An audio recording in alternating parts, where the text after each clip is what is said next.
అందరికీ నమస్కారం. ఈరోజు మనం పొట్టేపాలెం కలుజు నిర్మాణం జరుగుతుంది, అక్కడ ఉన్నాం.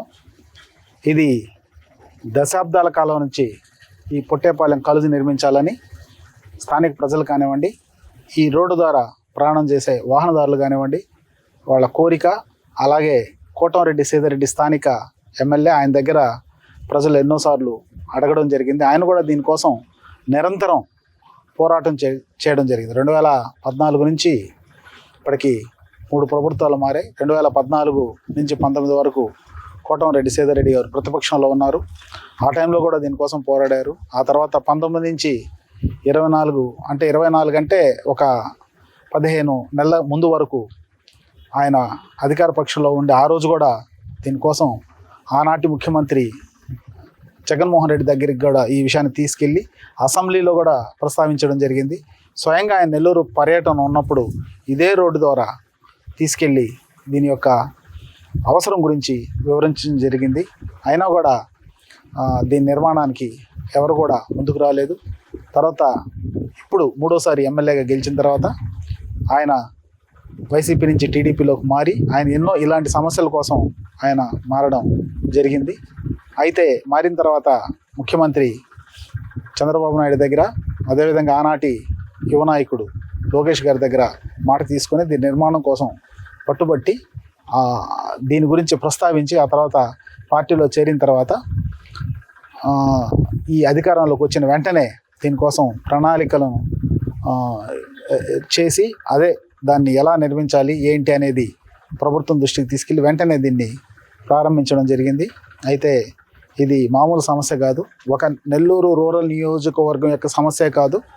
ఈ రోడ్డు ద్వారా కోవూరు నియోజకవర్గం కానివ్వండి, ఆత్మకూరు నియోజకవర్గం కానివ్వండి, అదే కాకుండా దీన్ని ఒక బాంబే నేషనల్ హైవేగా కూడా వాడడం జరిగింది. ఈ రూట్న చాలా వెహికల్స్ పోయేవి, చాలా ట్రాన్స్పోర్ట్ జరుగుతుంటుంది. అవే కాకుండా ప్రముఖమైన పుణ్యక్షేత్రాలు నరసింహస్వామి కొండకు కానివ్వండి, జొన్నవాడకు కానివ్వండి, అలాగే ఏఎస్పేటకు కానివ్వండి పోవాలంటే ఎక్కువగా ప్రజలు ఈ రోడ్డు ద్వారా పోతూ ఉంటారు, పగలు రాత్రి అన్ని సందర్భాల్లో. నెల్లూరు చెరువు ఓవర్ఫ్లో అయినప్పుడు బ్యాక్ వాటర్ ఇటు నుంచి వదిలేస్తారు. అంటే దాంట్లో ఎప్పుడు చెరువులో నీళ్లు ఉంటాయి, ఆ నీళ్ళన్నీ కూడా దీని ద్వారా వస్తూ ఉంటాయి. ఒక్కోసారి అన్ఎక్స్పెక్టెడ్గా ఎక్కువ నీళ్ళు కూడా రావడం జరుగుతుంటుంది. ఎంతోమంది వాహనదారులు 2 వీలర్స్లో వెళ్ళేవాళ్ళు కానివ్వండి, ఆటోలో వెళ్ళేవాళ్ళు కానివ్వండి, జారిపోవడం, పాచిపడడం వల్ల పడిపోవడం జరిగింది. కాళ్ళు చేతులు ఇరిగిన సందర్భాలు, ప్రాణాలు పోగొట్టుకున్న సందర్భాలు కూడా ఉన్నాయి. దీన్ని ఆయన గత 15 నెలలు, అంటే ఈ ప్రభుత్వం ఏర్పడక 15 నెలలు ప్రతిపక్షంలో ఉన్నప్పుడు ఆయన ఈ జలదీక్ష చేసి అరెస్ట్ కూడా దీని మీద ఆయన కేసులు పెట్టించుకోవడం జరిగింది. ఇలాంటి ఎన్నో పోరాటాలు చేసి దాన్ని కోటంరెడ్డి సోదరులు ఈరోజు దీన్ని సాధించుకున్నారు. దీని పనులు చాలా వేగంగా జరుగుతున్నాయి.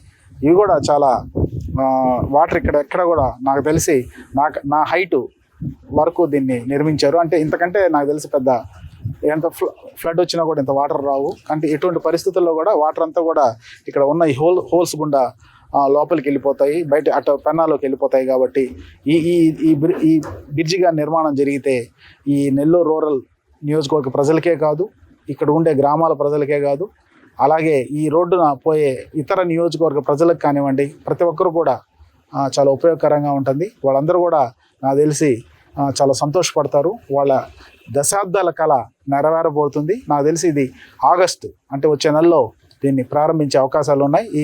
ఈ విషయాన్ని చాలాసార్లు కోటంరెడ్డి సోదరులు చెప్పడం జరిగింది. కాబట్టి ఈ పనులు కూడా చాలా వేగంగా జరుగుతున్నాయి.